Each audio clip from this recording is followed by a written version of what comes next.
Hello, welcome back.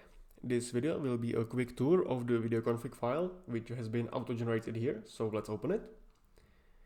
And it might look scary at first, but don't worry, there is not much need you have to do here because most of the stuff has been done automatically during the setup. There are only a few things we need to change. And first one is to place where we store our tests. So first, let's go to the root of the project and let's create a new folder and let's name it, for example, tests. And now let's go back to the video config file.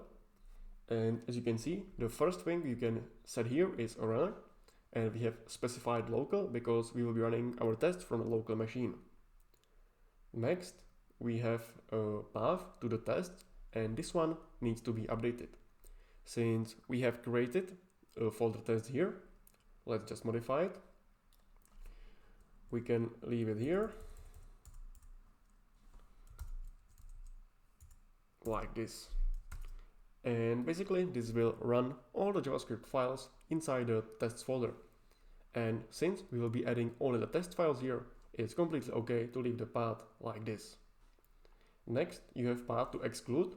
Here you can specify a single test files which you want to exclude from your test runs.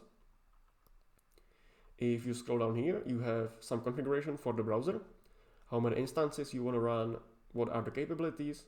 In our case, we'll be using the Chrome, which we have installed with the Chrome driver and video Chrome service. Next, you can set the level of logging.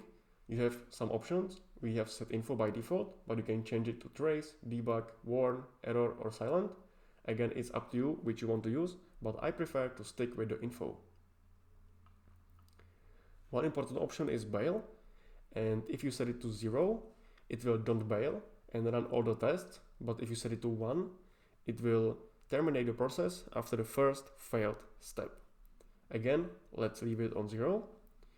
Here we have base URL, but we will be working with multiple websites and applications in this course, so we will be not working with the base URL option.